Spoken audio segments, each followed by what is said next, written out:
Merci beaucoup. Et je voudrais demander à Caroline, qui est devenue très fameuse, une star.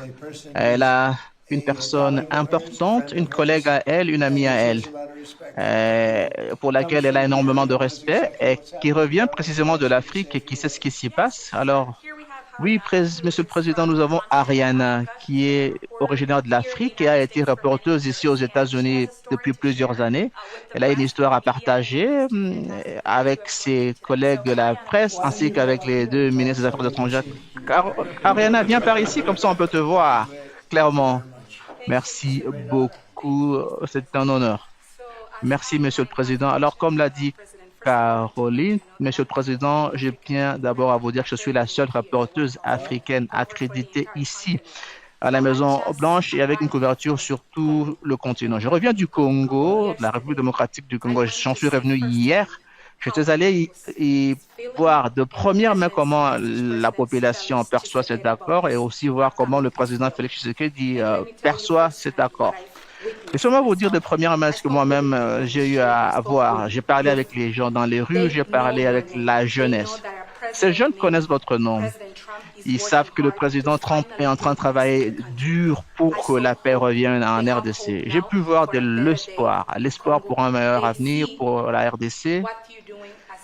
Ils considèrent ce que vous faites comme le futur, un meilleur futur pour le Congo. Et j'ai eu l'opportunité de m'asseoir avec le président Félix Tshisekedi pour une interview car je voulais comprendre sa perspective, ce qu'il pense, son ressenti par rapport à ce que votre administration fait. Alors, il m'a dit de première main que depuis plusieurs années, plusieurs présidents américains n'ont pas accordé de l'attention à ce conflit. D'ailleurs, moi-même, j'ai couvert l'administration du président Biden. J'ai demandé plusieurs fois qu'on se penche sur ce conflit en disant que les gens meurent. C'est un pays qui a beaucoup de potentiel, mais c'est un pays qui a besoin de l'aide. Car cette guerre détruit le pays, mais personne ne m'a donné la réponse. Et le président Tshisekedi m'a dit que vous ne pouvez pas l'imaginer. Il est très, très reconnaissant pour ce que vous faites, ce que votre administration fait, mais aussi tout le peuple congolais. Finalement, l'espoir renaît et le président Tshisekedi a également indiqué à la fin de mon interview que quand la paix aura finalement été restaurée en RDC, il envisage vous nominer comme candidat au Nobel de paix car il estime que vous les méritez et vous travaillez d'arrache-pied pour amener la paix au monde, pas seulement en RDC, et il nourrit l'espoir de vous rencontrer. Oui, d'ailleurs, vous l'avez très bien dit, hein. Caroline a dit, et je ne voudrais pas le redire ici, mais je le dis quand même parce que ce serait politiquement incorrect. Caroline m'a dit que vous êtes jolie, et je constate effectivement que vous êtes jolie. C'est vrai, je ne suis pas autorisé à le dire, ça pourrait être la fin de ma carrière politique, mais je le dis quand même, vous êtes jolie, et même dans l'âme, vous êtes jolie. J'aurais bien voulu avoir autant de reporters que toi. Vous couvrez l'Afrique depuis longtemps, oui, depuis pratiquement plus de 10 ans. J'ai même couvert votre première administration. Mais c'est une excellente chose. Merci beaucoup. Nous sommes honorés de vous avoir ici. J'ai encore une autre question, Monsieur le Président. Comme nous savons qu'en juillet ou en tout cas dans un avenir proche, les présidents rwandais et le président congolais se rendront aux États-Unis. En Afrique, le président João Lourenço, le président de l'Angola, il est également à la tête de l'Union africaine. Il a travaillé d'arrache-pied pour que la paix revienne. Oui, il faut qu'il vienne, oui. Alors, vous allez l'inviter pour nous? Bien sûr, bien sûr. Alors, je sais qu'il a travaillé d'arrache-pied. Il est maintenant essentiellement à la tête de l'Union africaine, de toute l'Union africaine. C'est vrai, ce n'est pas le type d'union que nous avons, mais en tout cas, lui, il est à la tête de l'Union africaine et j'aimerais bien qu'il fasse également partie de ceux qui viendront nous visiter. Maintenant, allez vous rentrer à votre place de journaliste. Excellent, excellent travail.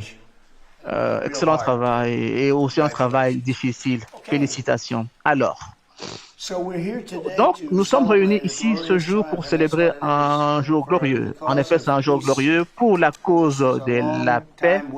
Et c'est une paix qui a été longtemps attendue. La signature de cet accord historique entre la République démocratique du Congo et la République du Rwanda, le conflit a perduré pendant plusieurs années. Il est mentionné ici que C'est un conflit qui a perduré pendant 30 ans. Les grands lacs africains, depuis longtemps, bien plus longtemps. En fait, à quoi ressemble la région des Grands Lacs? Ça doit être une belle région, non?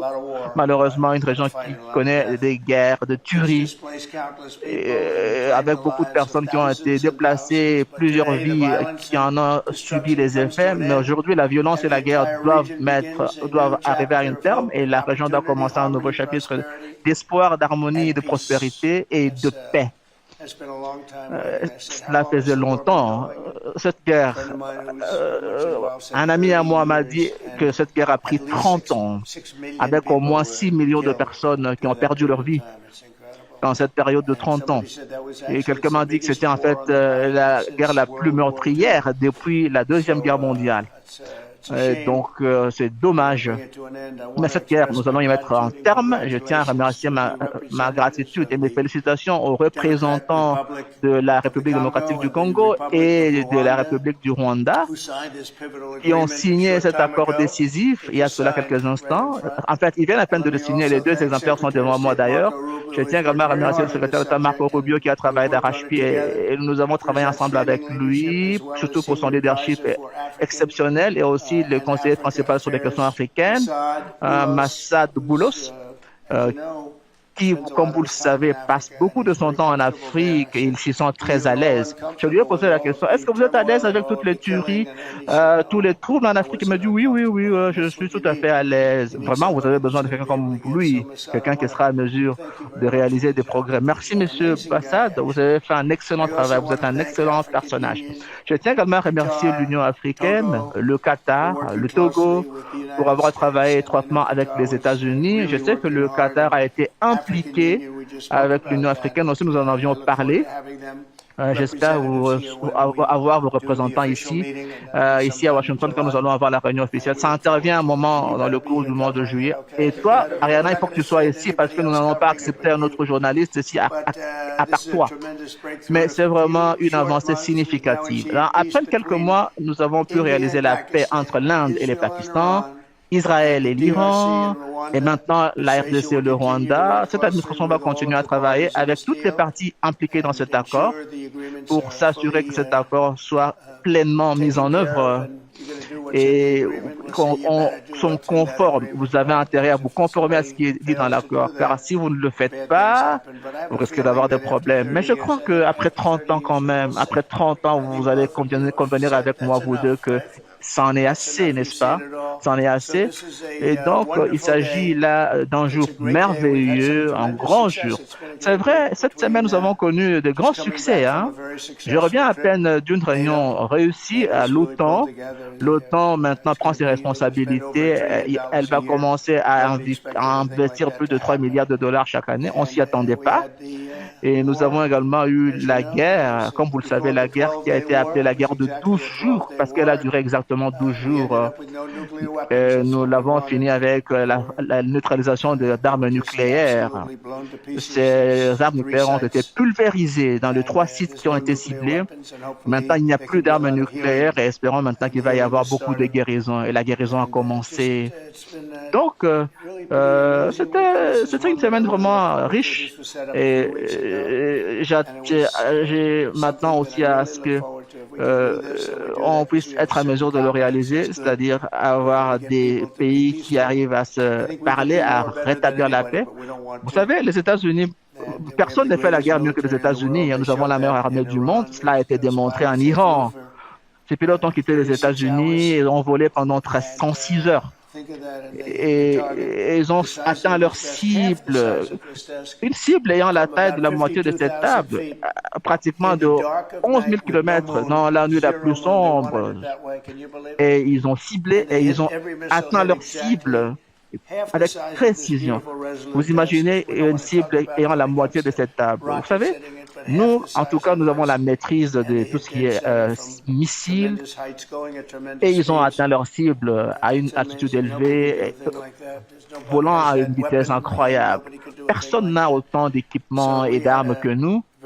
Alors, nous avons eu une semaine très riche et aussi notre économie se porte bien et beaucoup d'autres bonnes choses s'y passent. Mais aujourd'hui, nous sommes en train de parler du Congo et du Rwanda et je voudrais parler, si je peux me le permettre, demander à Massad de pouvoir dire quelques mots avant de présenter nos invités. Merci, Monsieur le Président. Sous votre leadership, Monsieur le Président, et l'appui du secrétaire d'État Rubio et son équipe au département d'État, nous nous sommes engagés avec les deux parties déjà tôt en avril et 3 semaines après, la déclaration de principe avait été signée. Aujourd'hui, 2 mois après, nous avons signé aujourd'hui l'accord de paix. En fait, cet accord que vous avez en face de vous, c'est l'accord final. On se disait, est-ce que c'était préliminaire? Non, il s'agit de l'accord final, pas préliminaire. Ils ont signé aujourd'hui.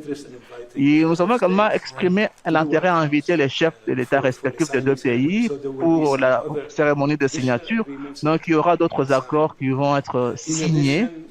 Par ailleurs, cet accord va être appelé l'accord de Washington sur la région de Grand Lac. Pourquoi pas l'appeler accord de Trump? Non, non, j'étais en train de blaguer, j'étais en train de blaguer, n'est-ce pas? Je pense que ça s'appelle bien l'accord de Washington, c'est un bon nom. Il y a aussi une dimension économique qui est tout aussi importante pour les deux pays. Et les deux pays ont travaillé la semaine dernière pour finaliser le cadre régional sur l'intégration économique. Et les deux pays vont le signer à la Maison-Blanche pendant cette cérémonie. Ce sera une grande cérémonie, hein. Nous allons en faire une grande cérémonie et nous allons également inviter d'autres personnes qui ont été invitées, à part ceux dont nous avions parlé, qui ont travaillé d'arrache-pied. Si vous pensez qu'il y a d'autres personnes qui se sont impliquées, on va les inviter. Il y aura également des accords bilatéraux qui sont en train d'être négociés par rapport aux minerais de la RDC, les terres rares. Et donc, ce sont des minerais d'intérêt. Beaucoup de compagnies voudraient investir dans la RDC. Et aussi, la même chose avec le Rwanda. Plusieurs compagnies américaines ont exprimé l'intérêt d'y investir, pas seulement dans le secteur minier, mais aussi dans l'amont et l'aval, notamment la transformation. Nous avons également parlé du corridor de l'Obito, qui est une infrastructure importante. Il y a à peine 2 jours, les États-Unis ont signé un accord pour un projet de 1,5 milliard de dollars pour l'électrification, hein, qui partira de l'Angola jusqu'en RDC. Et il y a tant d'autres projets sur lesquels nous sommes en train de travailler. Donc, nous avons été sous le leadership en travaillant avec les deux pays, aussi avec l'appui du Qatar, pour s'assurer que cet accord soit signé. Et il y a beaucoup de nos compagnies aussi qui sont très intéressées à ce deux pays maintenant que ces pays s'entendent bien. On les a ramenés ensemble et nous avons plusieurs de nos grandes compagnies qui sont impliquées dans les terres rares. Et c'est un domaine en expansion, en particulier dans ce deux pays. Vous avez le sous-sol qui est probablement le plus riche du monde, la RDC. Et donc, nous sommes en train de faire énormément de choses. Nous allons essayer de réunir, ramener tout le monde autour de la table. Mais la chose la plus importante, pour moi en particulier, c'est que la paix revienne entre les deux pays qui étaient en guerre depuis 30 ans, et je tiens à vous remercier. Alors, est-ce que vous voulez amener les lettres, n'est-ce pas? Comme vous le voyez devant vous, il s'agit des accords qui ont effectivement été signés par les ministres des Affaires étrangères de la RDC et du Rwanda il y a cela quelques instants, et c'était avec le témoignage du ministre Rubio. Nous avons également préparé 2 lettres. La première adressée au président Paul Kagame du Rwanda pour lui exprimer votre appréciation, vos félicitations, et aussi effectivement l'invitant à Washington, comme l'a dit le Dr Boulos, pour signer l'accord de Washington pour définir la paix et la prospérité dans cette région, nous l'espérons, pour vraiment un moment qui va être très long. Très joli, très important. Nous allons insérer la photo. Une fois que la photo est prise, nous avons un photographe qui circule et qui bouge beaucoup. Une fois qu'il a pris la photo, on va avoir une photo d'ensemble dans ce dossier.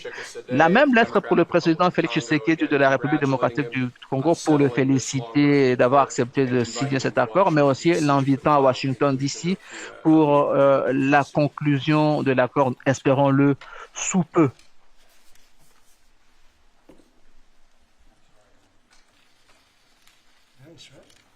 Merci. Vous pouvez prendre votre stylo. Vous également, prenez votre stylo. Alors, je voudrais demander au vice-président J.D. Vance et puis Marco. Allez-y, J.D. Vance. Premièrement, je tiens à inviter les deux ministres des Affaires étrangères de deux pays d'être venus ici. Deuxièmement, je tiens à féliciter le président ainsi qu'au secrétaire d'État Rubio et toute son équipe. Je pense que pour ces deux pays, vous devez savoir que les États-Unis sont engagés sur la voie de la paix.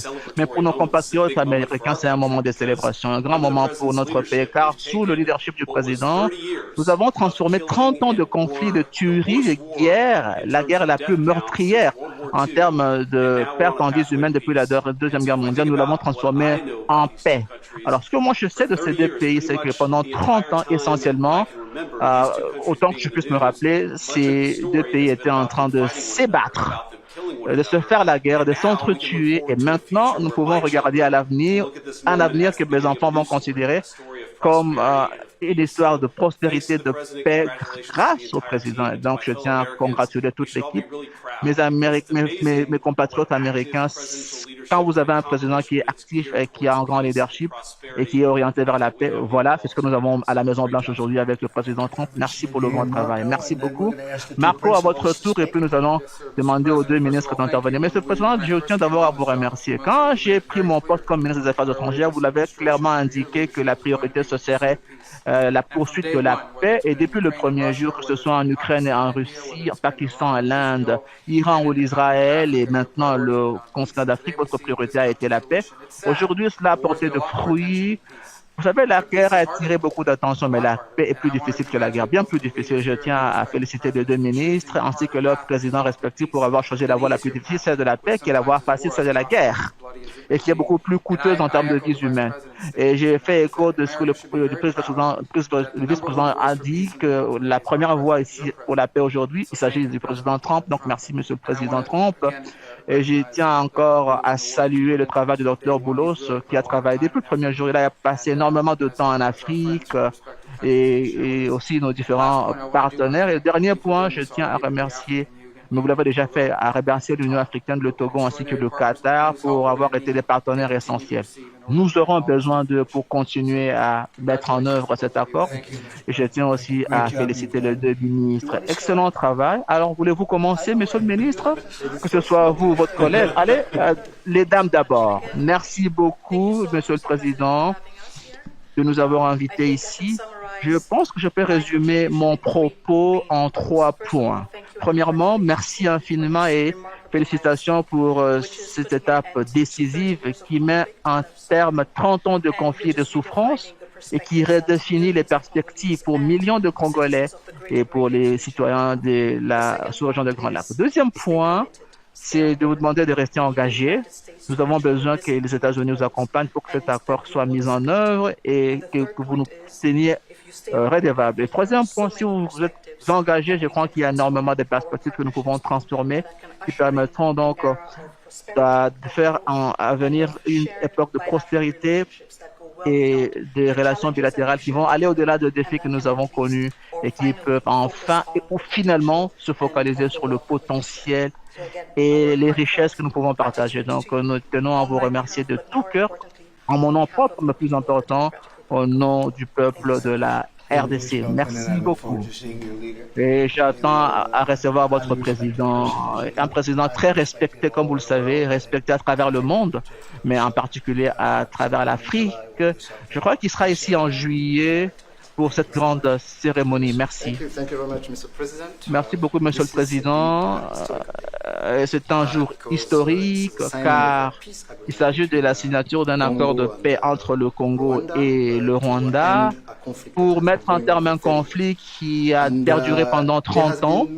Il y a eu beaucoup de médiations, beaucoup de facilitations ayant eu lieu par le passé, mais aucune a porté de fruits. Nous espérons que grâce à votre leadership, et votre engagement inlassable à ce processus et aussi avec votre approche de l'intégration économique régionale qui est importante pour permettre au Rwanda et à la RDC de travailler ensemble, car il s'agit d'une région très riche, hein, avec le commerce transfrontalier, les ressources naturelles, les mines, avec l'accompagnement des États-Unis. Nous restons convaincus que nous allons atteindre une paix durable. Et nous croyons également, comme ma collègue de la RDC l'a dit, il est important pour les États-Unis de rester engagés, car aujourd'hui nous avons signé cet accord, mais nous devons maintenant le mettre en œuvre. Nous devons mettre en œuvre ce que nous avons signé pour que ce nouveau chapitre dont vous parliez, ce nouveau chapitre de prospérité, puisse être ouvert pour que nous puissions tirer les dividendes de la paix. Et pour que ce cadre de coopération économique soit implémenté, il faut que les États-Unis nous accompagnent les partis pour mettre en œuvre ce que nous avons signé. Car par le passé, nous en avons signé énormément des accords qui n'ont pas été mis en œuvre. Et nous croyons qu'avec votre leadership, avec l'implication des États-Unis, nous serons à mesure d'atteindre cet objectif. Donc, merci beaucoup, Monsieur le Président. Cela se fera certainement. Alors, voulez-vous me donner ces accords, s'il vous plaît? Je tenais à vous donner à chacun l'exemplaire signé. On va veiller à ce que vous puissiez vous y conformer. Je vous garantis, hein, je vais veiller à ce que vous puissiez vous y conformer. Et il y a autre chose. Ça, c'est un cadeau que nous ne donnons qu'aux personnalités spéciales. Voilà, il y en a une pièce de monnaie là pour vous et pour votre chef de l'État.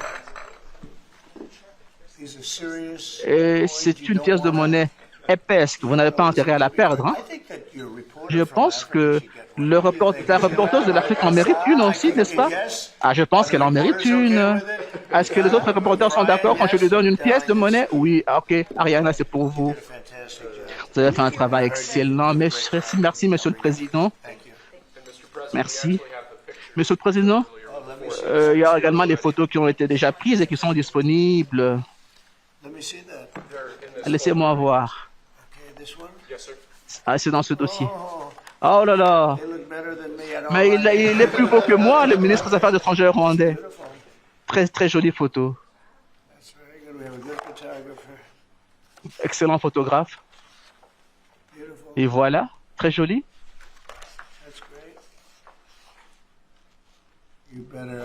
En tout cas, vous avez intérêt à vous conformer à cet accord. Vous êtes si beau sur cette photo que moi. Merci beaucoup. C'est pour vous. C'est pour vous. Et là, c'est pour vous. C'est pour vous.